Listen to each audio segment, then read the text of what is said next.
12 midday. Update you on all the running stories and connect you to the newsmakers. City News.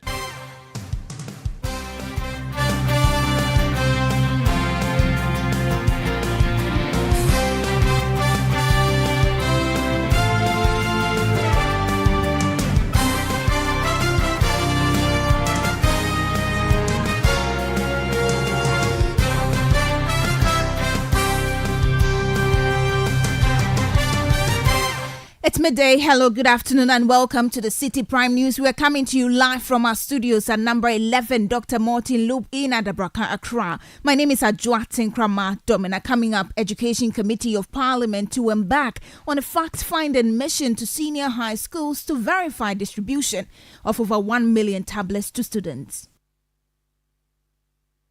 We will be doing what we call a visitation to some of the schools. We also asked the minister during our workshop recently in Koforidua that we would like to have a meeting with the minister and the suppliers to even explain to us what is entailed in the whole tablet. Also coming up, Ministry of Education clarifies reports of its plans to change uniforms and repaint all public basic schools to blue and white. The Ministry of Education is not changing uniforms for all public basic schools. Neither is the ministry repainting existing schools. Still in this package, campaign team of independent candidates in the Jisoba election accuses New Patriotic Party of attempts to intimidate voters as date for polls draw closer. We issue a stern warning to the NPP that we will fiercely defend our ballots with every fiber of our being. Meanwhile, the High Court in Accra sets Monday, April 29 to hear injunction suit on the by-election. And later, Roads and Highways Minister assures of timely completion of dualization of Kaswa to Winneba Road. Those who have the experience of traveling on this road, when you travel and you reach Bujumbura, it can take you about 3 hours or more. Please stay with us for details of these and more stories in the next 30 minutes. The bulletin is live around the globe on citinewsroom.com, on YouTube and on Facebook. We're on Citi 97.3 FM. Across the country, we are live on a number of affiliates in the Western region. Tune in to Beach 105.5 FM in Takoradi. Bono region, this is Greener 95.9 FM. In the Ashanti region, Focus 94.3 FM. Orange 107.9 FM. In the Volta region, Revival 99.3 FM. In the Northern region, Radio Bimbilla 91.9 FM. In the Upper East, Tanga 93.7 FM. And in the Upper West, Tunsong 97.3 FM and Jirapa 96.1 FM. Please stay for details. Citi Prime News at 12 midday. Update you on all the running stories and connect you to the newsmakers. A very warm welcome to you this afternoon. Let's begin on education. As a member of the Education Committee of Parliament, Joseph Kwame Kuma has disclosed that the committee will be embarking on a fact-finding mission to senior high schools to verify the distribution of tablets to students. President Akufo-Addo recently announced the distribution of smart tablets to 1.3 million senior high schools. Students nationwide at the launch of the Ghana Smart Schools project in Accra. In an interview with City News, the Kintampo North MP says the Education Committee charged with the oversight responsibility on educational policies is yet to see the tablets and their components.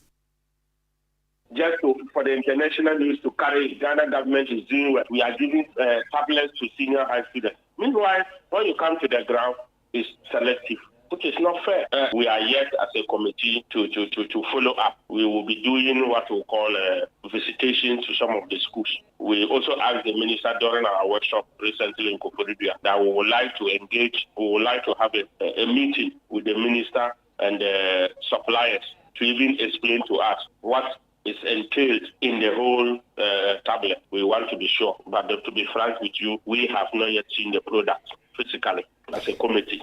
You heard a member of the Education Committee of Parliament, Joseph Kwame Kuma. Well, let's stay on the education sector because the ministry has clarified that it is not changing the uniforms of all students in public schools as is being speculated. The ministry explains that Instead, it is focusing on newly built schools aiming to uplift the appearance and enhance public confidence in public basic schools. Spokesperson for the ministry, Kwesi Kwarteng, provides further clarification. The Ministry of Education is not changing uniforms for all public basic schools. Neither is the ministry repainting existing schools. It is important to situate what the minister said in the right context. And it is important to also recall that at a symposium organized by the Ministry of Education to engage stakeholders about the impact of the free senior high school program, the minister took a bite on the aggressive initiatives and intervention taken to transform public basic schools. It was within this address where the minister said that public basic schools, and of course referring to the newly built ones, will be given a facelift in terms of their appearance and outlook to enhance public confidence in those public basic schools. Because naturally, you will realize that a lot of people do not place value on our public basic schools. And the minister was, at the end of the day, highlighting the importance of rebrand and uplift or facelift the public basic schools to make sure that we repose the confidence and public trust in it. Kwesi Kwarteng is spokesperson for the Ministry of Education. Well, the ranking member on the Education Committee in Parliament, Peter Nochu-Kotoi, has been commenting on this, and he describes any plans by the government to repaint all public basic schools from their current brown and yellow colors to blue and white as a misplaced priority. Speaking to Citi News, Peter Nochu-Kotoi says this will not have any benefit on teaching and learning in basic schools. I have information that he wanted to repaint all school blocks blue and white. And I don't see what value that will add to the existing facilities and then the teaching and learning in our schools. I see it as a misplaced priority because there are schools that don't have new classroom blocks. Instead of using that money to make sure that we construct new classroom blocks and reduce the number of schools under trees, we're going to waste that money to repaint schools. He should tell us what value does he want to add to education in this country with that information. So for me, it is not what is important now in our educational setup. You heard the ranking member on the Education Committee in Parliament, Peter Nochu-Kotoi. Let's move away from education now to the Ashanti region, and the Regional Security Council says it cannot assure traders at the Kwadaso Onion Market if they could face a possible eviction in the future at the new place they are being relocated to. The traders are expressing fear of a potential future eviction and are reluctant to move to a land secured for them by the Kwadaso Municipal Assembly at Atrimate Chiman as the new onion market following the eviction. The Ashanti Regional Minister Simon Osei-Mensah, who doubles as the chairman of the Regional Security Council, has denied claims by the traders that they were not informed before the relocation and stressed that the council cannot assure of preventing future evictions. We engaged them more than 1 year. Even about some 6 months ago, we came out with a press release that they should relocate. Some chiefs intervened, delayed the process. That is why on the 2nd of April, the Regional Security Council decided to release a final notice that they should relocate. And that's what we've done, and we've done peacefully. How can I give assurance when I don't determine the pace of development? How do you expect me to give assurance when I don't determine the pace of development? The level of development will indicate whether their continuous existence in where they've been relocated is needed or not. That time, it's not likely I will be even the regional minister. So I cannot give any promise. How should I give assurance when I don't know when I will leave office? When it can happen even before the end of the tenure of His Excellency President Nana Addo Dankwa Akufo-Addo. Or even if I continue, my tenure will come to an end on the 6th of January 2025. So why do you want me to give you assurance? I will not be there to so pretend. So I cannot give you. That was the Ashanti Regional Minister Simon Osei Mensah. Let's stay in the region, but this time on politics. As a campaign team for Kwabena Owusu-Aduomi, the former Member of Parliament for Ejiso, contesting as an independent candidate in the upcoming by-election, is alleging that the New Patriotic Party intends to use state security and vigilante groups to intimidate voters in his stronghold on election day. The campaign team is further alleging that the NPP intends to bribe electoral officers, cause power outages during vote counting, staff ballot boxes, and transport unqualified senior high school students to vote. This comes shortly after opinion polls by Global Info Analytics, an election think tank, suggested that Kwabena Aduomi stands a high chance of winning the by-election. Campaign coordinator for Mr. Aduomi, Isaac Boafo, addressing journalists in Ejiso, hinted that they are prepared to safeguard the integrity of the ballot despite these alleged machinations. It is with grave concern that we bring to light the nefarious schemes concocted by the NPP in their bid to manipulate Tuesday's by-election. Among the diabolic plans orchestrated by the NPP are as follows. 1. Ballot box stuffing, a blatant attempt to undermine the integrity of the electoral process. 2. Allegations of bribing Electoral Commission officials to compromise on voting day, a despicable act that strikes at the heart of democracy. 3. Utilization of military personnel to intimidate strongholds of Honorable Kwabena Owusu-Aduomi. We issue a stern warning to the NPP that we will fiercely defend our ballots with every fiber of our being. Isaac Boafo is the campaign coordinator for Kwabena Owusu-Aduomi, who is an independent candidate in the upcoming Ejiso by-election. Meanwhile, the High Court in Accra is on Monday, April 29, expected to hear an injunction suit against the Electoral Commission from holding the by-election in Ejiso. The Ashanti Regional Chair of the CPP, Emmanuel Gallo, earlier this week filed an injunction suit against the EC from organizing the April 30 by-election. According to him, the CPP has not organized any parliamentary primary to select a candidate by name Esther Osei to represent them in the upcoming poll. While the court's case was pending, a former national chair of the CPP also wrote to the Electoral Commission dismissing any injunction suit by the party, giving the Electoral Commission the green light to organize the by-election. Counsel for the plaintiff, Wayo Ganamanti, has been speaking to Citi News on the latest development. We are due for court to move the motion on the 29th of April 2024, which is Monday, against the Electoral Commission. As I speak to you today, I have not come across any letter from the former chair leader, Nana Frepoma Sapon-Kumakuma, indicating that the CPP is not aware, or the CPP has not gone to court. The letter I've seen from her is her letter to the EC, introducing one Esther Osei as CPP's PC, or parliamentary candidate for the Ejiso constituency by-election. And that is the crux of the matter in the court. We are saying that that person, Esther Osei, has not legitimately been elected by Ejiso constituency and considered and approved by CPP Central Committee to represent us as a parliamentary candidate. Wayo Ganamanti is a counsel for the Ashanti Regional Chair of the Convention People's Party.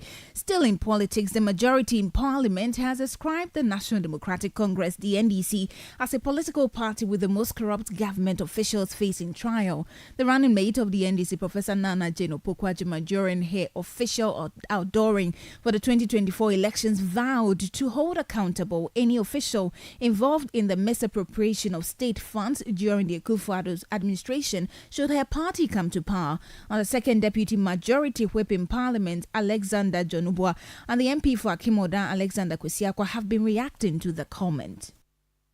If you can recall, in 2007-2008 elections, NDC actually propagated this particular information, or this mantra, that when they come, they would jail all the President Kufuor then appointees.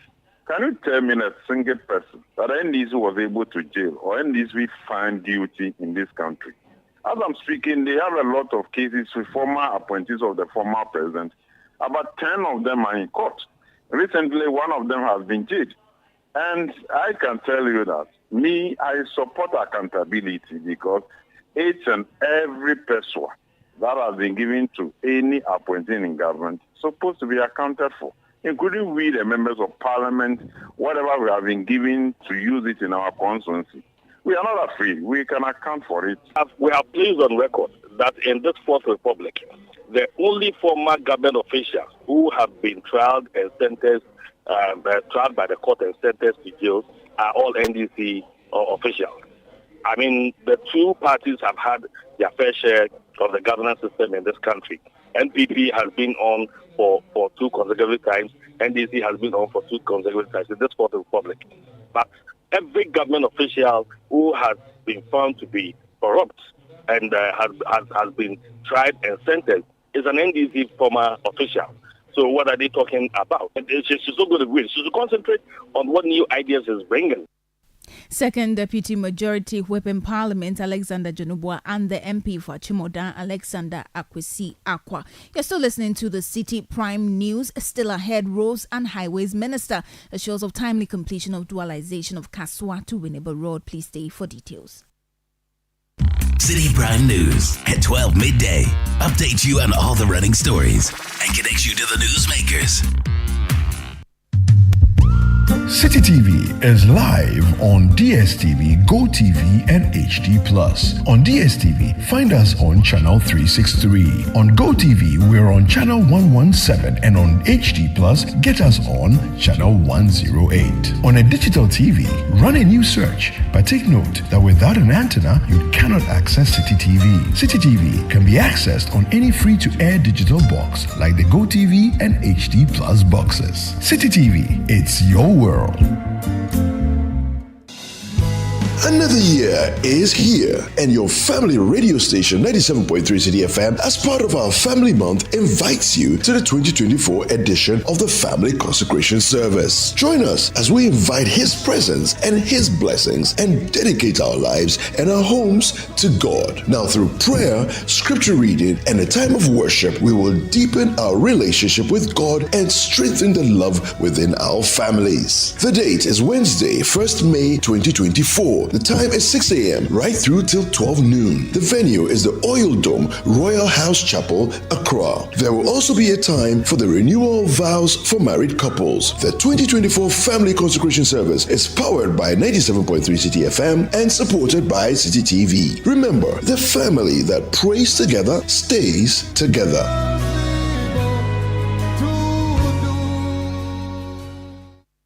Citi Prime News at 12 midday. Update you on all the running stories and connect you to the newsmakers. Yeah, welcome back. Let's bring you some other stories. In the wake of the severe impact of the erratic power outages on various sectors of the economy, more stakeholders are renewing calls for the Electricity Company of Ghana, ECG, to provide a load management schedule, particularly to hospitals. Despite a directive from the Public Utilities Regulatory Commission for the ECG to provide details of all schedules released prior to the outages, the power distributor has not heeded the calls, resulting in a fine on its board of directors. Now, speaking to Citi News, a former medical director at the Ridge Hospital and executive director of the African Center for Health Policy Research and Analysis, Dr. Thomas Anaba, says a timetable will help health facilities plan effectively. I would quickly join the cause, and I've already made the calls to so many media houses that there should be a DUMSO timetable. DUMSO timetable would enable health facilities to prepare very well. When you know that the lights will be off at 7 o'clock, you prepare by 6:45, get your generator on, or get services that need electricity. If you can't perform them, you refer them to the next hospital where they have a generator or they have alternative power sources. So it will be good actually to have a DUMSO timetable for hospitals and families and everybody to be able to prepare very well against the losses incurred during the DUMSO. Dr. Thomas Anaba is Executive Director of the African Center for Health Policy Research and Analysis. Now, the Minister of Roads and Highways, Francis Asenso-Boakye, says his outfit will not hesitate to terminate the contract of certain contractors responsible for inner-city road projects within the central region. These contractors have abandoned their sites, resulting in the sluggish progress of several road projects. Asenso-Boakye says the terminated contract will be re-awarded to ensure the timely completion of these inner-city roads. Our Central Regional Correspondent Calvis Tete has more in this report. The Roads and Highways Minister, Francis Asenso-Boakye, has indicated his ministry's commitment to ensuring inner-city road projects within the central region are completed on time. To achieve this, the minister says contractors working on some inner-city road projects but have abandoned the project, leading to delays in completion, will be taken off the contract and re-awarded to another contractor to meet scheduled deadlines. The minister, who is on an inspection tour of some road projects in the central region, started in the Ewutu-Senya East municipality, where he inspected the 14-kilometer Kaswa-Bodriase and 2 kilometers of adjoining access road, which forms part of a trunk road classified as a regional road. He also inspected works on the 12.5-kilometer Ojobi-to-Senya Breku road, as well as the 10.4-kilometer Ejumaku and Kwantanum Eshiem road. However, during the inspection of the ongoing works on the main Kaswa to Winneba stretch, Minister Francis Asenso-Boakye noted that work is scheduled to be completed within 36 months, adding that this will ease the traffic situation on the stretch. A very important road which forms part of the N1, connecting Accra to 3 major cities on the corridor. That is Winneba, Cape Coast, and Takoradi. As you can see, those who have the experience of traveling on this road, when you travel and you reach Bujumbura, it can take you about 3 hours or more before you can navigate yourself through to go to Accra. And government took a decision to upgrade and dualize the road so that it will enhance business, tourism, and other economic activities. So far, the projects are into 2 lots. One by a local Ghanaian company called Nakfemont, which is 12 kilometers.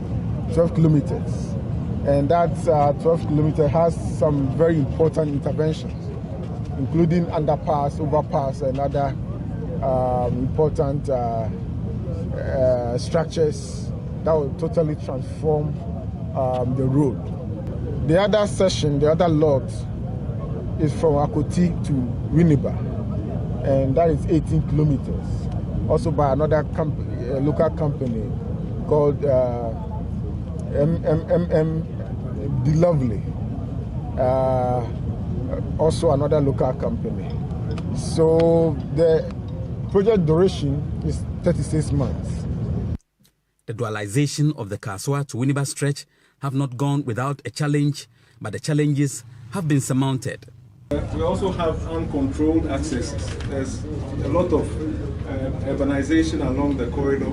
There's a lot of population growth along the corridor, business growth, and so on. Everybody wants to enter the same road at the same time, and then it creates problems.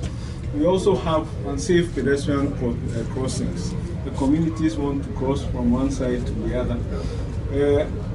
Overall, the capacity of the road, how much traffic is able to pass within an hour, is now a huge challenge. We also have threats of head-on collisions, and we have reports on that. So what the contractors have done is to engage a design consultant, and who has done for them a full-blown engineering detailed study and then design, considering traffic, considering the existing pavement and its usability, and considering drainage and other things. And so the solutions to the problems identified are as a result of this detailed study. Regarding the Bodriase Road construction, Member of Parliament for the area, Gisela Tete Agbotwi, questioned why the contractor has not been paid his due since commencement of the job, adding that this will aid in the completion of the work. And about 3 roads are in this constituency, so it's good that he has come to see himself. I think he's also impressed by the progress of the work. The contractor has the capacity. I've said it over and over again, because I know I'm in the construction field myself, and I know when somebody has the capacity. However, as I've mentioned to him, and he also knows, it's about payments. So the government should please make the payments. This same contractor worked on the Bojasi Adesi Road in my predecessor's time, and his payments are still not complete. Payments have still not been made. There are still outstanding payments on that. No payment has been done on this road, as you see, from the addendum all the way to Bojasi. So please, there's a limit to how much a contractor can work without payments. There's a limit. And I think that this should be a national discussion, because it's not everything about politics. Fact is fact. Finance is the oil and is the fuel of the construction industry. And so I think that they should do well, because there are some contractors, when you see they are working, encourage them. The sector minister, Asenso Boache, has visited some inner roads which is under construction here in the central region. He also visited the Kaswa to Winneba stretch, which is under construction, and assured that the project will be completed in no time. Carl Stete, City News, Winneba. To more stories this afternoon, the High Court in Tamale has ordered all 4 persons implicated in a Northern Development Authority scandal to open their defense. The accused persons are Sumaila Abdul Rahman, former Chief Executive of the Northern Development Authority, Stephen Yeru Engman, and Patrick Seidu, both Deputy Chief Executives of the authority, and Andrew Kundari, Chief Executive of A&QS Consortium Limited. The Special Prosecutor in June 2022 commenced investigations into suspected corruption and corruption-related offences at the NDA over a contract awarded to A&QS Consortium for consultancy services under the Infrastructure for Poverty Eradication Programme.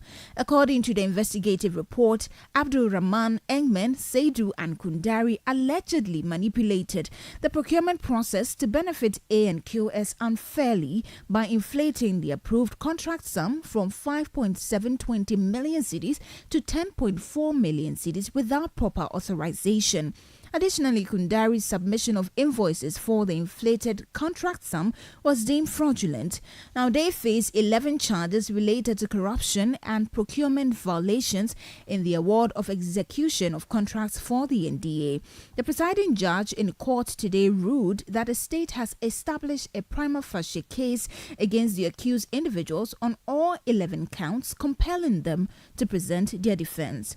Away from that, the Traders Advocacy Group Ghana TAG is advising its members and other importers to engage directly with the Food and Drugs Authority to facilitate registration process, including product testing to ensure product safety and avoid financial risk.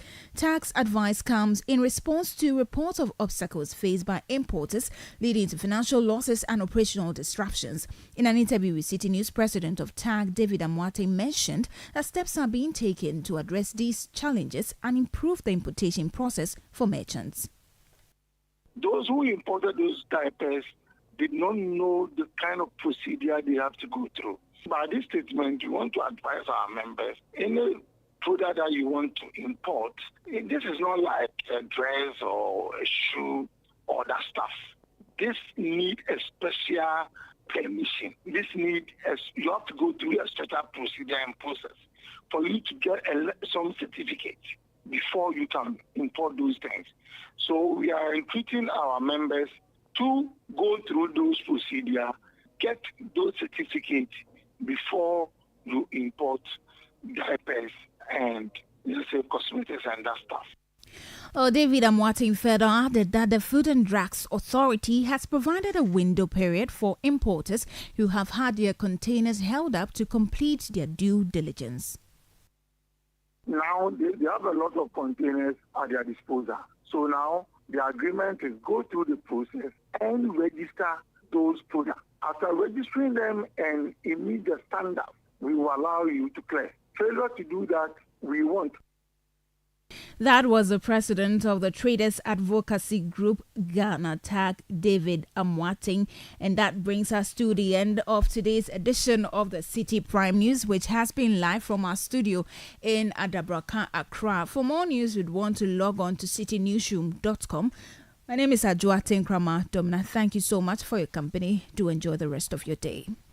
Citi News.